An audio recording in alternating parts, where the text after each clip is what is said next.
Ms. Sterner tells us what Hispanic Heritage Month is and the background behind the popsicle stand. Hispanic Heritage Month to me means an opportunity to show all what the Hispanic culture has to offer, especially to give our students the opportunity to bring things that are important to them. And now we're doing it here at the high school with the popsicle stand.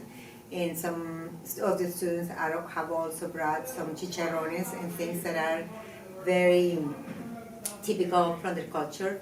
So it is a way for us to portray all the richness and the diversity and the beauty of the Hispanic culture. The popsicle stand, it was what inspired me to do and start actually the popsicle stand is 3 years ago, because this is our 4th year doing it here at the Belton High School.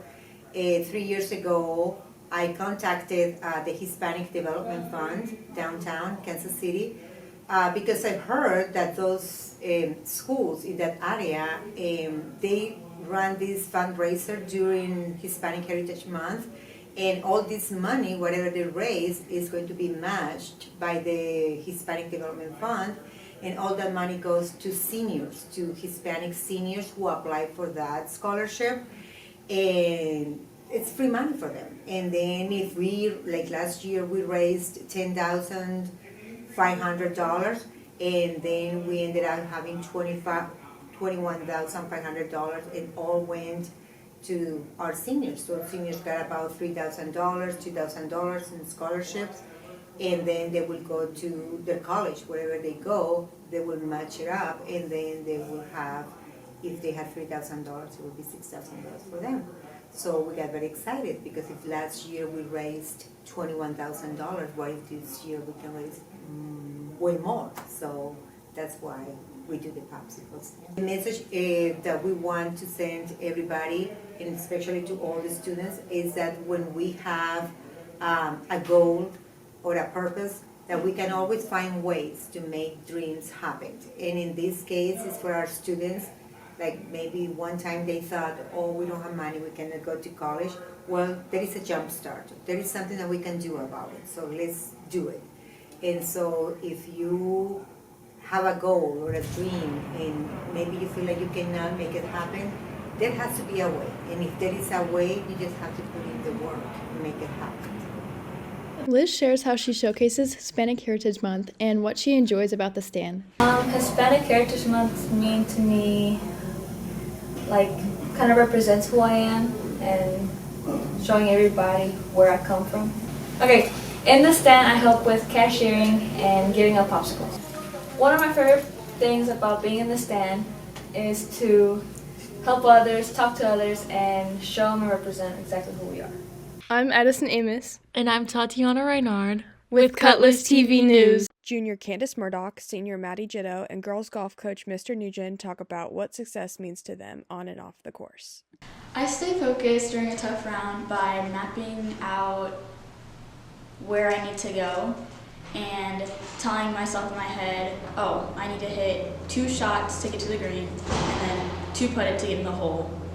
And I just have to figure out what paths I need to take to get to the score I want, and it's all about adjusting. So if one thing doesn't go right, then I can hit another shot and do that.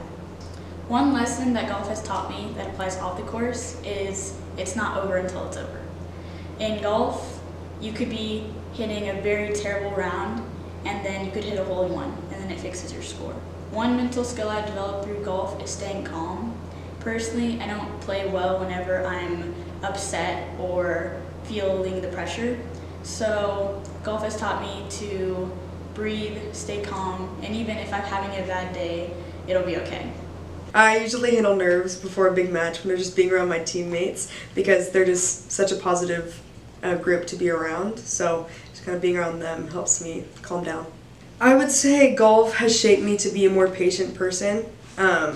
Knowing that not every shot's going to be the best shot, so just making sure that I can wait and something better will come. I would say definitely improvement. I would define my success with improvement, because it's always going to be better than the last match. I would hope.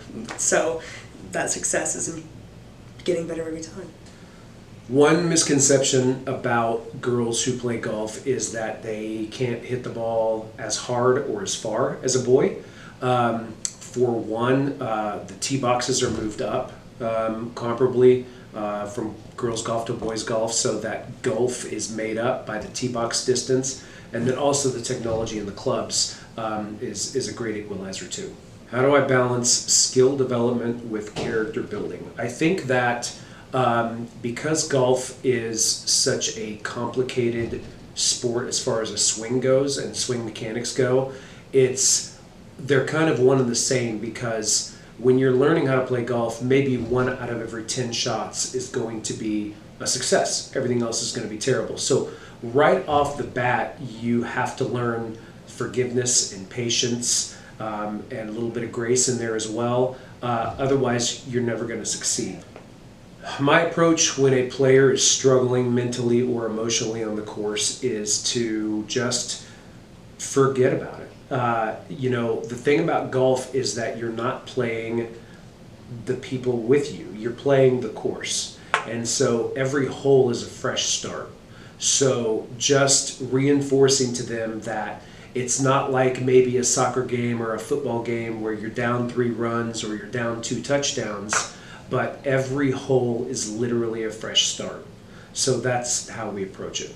With Brooklyn Reynolds, I'm Lily Miller with Cutlass TV News. The Belleville High School band has been busy with the games and competitions. Let's check on how they're doing. My favorite part of marching band is eating food with everyone. I am most excited for the homecoming game. My favorite song is the national anthem. What's it like performing in a band competition? I would say it's definitely nerve-wracking, and a lot of times you have to perform in front of a bunch of judges, so it's definitely scary. But I'd say it's a lot of fun because I've got tons of friends in band, and so you meet a lot of new people too. Saxophone's definitely got a lot of keys. It's kind of like clarinet, but it's a lot bigger, and it's brass, and it's woodwind. My favorite song right now is Havana Express. It's part of our show. With Cash Miller, I'm Jamel Webb. This is your Colors News Update. Coach Dawson Lee talks about the typical practice and expectations for this season. A typical practice for us looks like a good warm-up with the whole team. Everybody does some individual stuff with the ball just to get their touch warmed up. And then we'll move into some sort of possession type drills on a bigger field, kind of to get us ready for a full field game. And if we're playing up against a good team that we know has certain players or certain tactics, we will practice those and just see how to defend them, how to play against it, and just get prepared to give us the best chance for our next game. My expectations for the season are really high. They've started really, really well, leading conference, so hoping to win another conference championship. I was lucky enough to win some as a player and now hopefully as a coach, and then past conference, hopefully make a good run at the state tournament. I think we've got a good chance of winning districts as well, and once you get past that, it's just win or go home, and I think our guys are competitive enough to make a good run. Ethan Warren talks about how the season has gone so far and how to handle adversity on the field. I think the team has done well.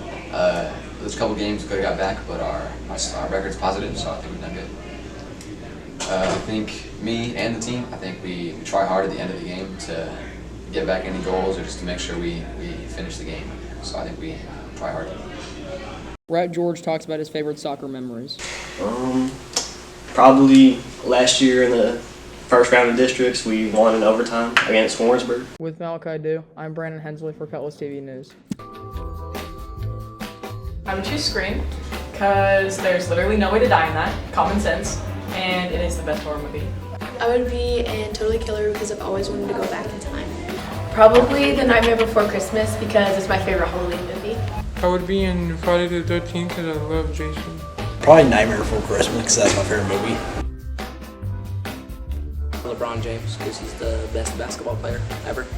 I'll probably invite SZA because she's really funny and cool. I would pick EBK J-Bo. He's a rapper from Stockton, California because he's my favorite rapper. I love him. Probably Salvador Perez. He's my favorite baseball player. Daniel Jones because he's amazing at football.